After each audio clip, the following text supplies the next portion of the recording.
అంటే lumpectomy and మాస్టెక్టమీకి difference ఏంది అసలు? లంపెక్టమీ అంటే ఇప్పుడు మీకు ఒక గడ్డ 2 సెంటీమీటర్స్ ఉందనుకోండి, ఓకే. బ్రెస్ట్ ఒక 10 సెంటీమీటర్స్ ఉంటుందా. మాస్టెక్టమీ అంటే మొత్తం బ్రెస్ట్ తీసేస్తాం. So 2 okay. సెంటీమీటర్స్ దానికోసం 10 సెంటీమీటర్స్ బ్రెస్ట్ తీస్తాం. మ్మ్.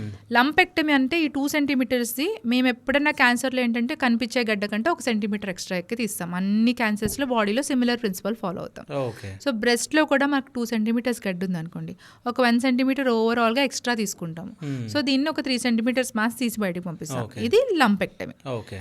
లంపెక్టమీ చేసుకున్న పేషెంట్ మేము ఏ ధైర్యంతో లంపెక్టమీ, ఇదివరకు మరి మాస్టెక్టమీ చేసేవాళ్ళు ఇప్పుడు లంపెక్టమీకి ఏ బేసిస్ మీద మారారు అంటే, ఇది సర్జరీస్ కింద సర్జన్స్ కింద మేమేదో బెటర్గా చేస్తున్నాం అని కాదు. అప్పుడు ఎట్లా సర్జరీస్ చేస్తాం, ఇప్పుడు అట్లానే సర్జరీస్ చేస్తున్నాం. అడ్వాన్సెస్ ఎక్కడ వచ్చినాయంటే రేడియేషన్లో. ఓకే. రేడియేషన్ మెషిన్స్ కాస్ట్ తగ్గడం కానీ, సైడ్ ఎఫెక్ట్స్ తగ్గడం కానీ. సో ఈ లంపెక్టమీ చేస్తున్నామంటే రిమైనింగ్ బ్రెస్ట్లో క్యాన్సర్ వచ్చే అవకాశం ఉంటుంది. ఓకే. ఆ రిమైనింగ్ బ్రెస్ట్ అంతా మైక్రోస్కోపిక్గా ఉంటుంది కాబట్టి దాన్ని రేడియేషన్తో చేస్తాం. ఓకే. సో ఏ పేషెంట్ కన్నా లంపెక్టమీ ఆప్షన్ ఇస్తున్నామంటే వాళ్ళు రేడియేషన్కి ఒప్పుకుంటేనే ఇస్తాము. లేదు కొంతమంది ఉంటారు పెద్ద వయసు వాళ్ళు కానీ, నాకు వద్దమ్మా కాస్మెటిక్స్ వద్దు, ఇది వద్దు, నాకు అది తీసేసేయండి చాలు అని అంటారు.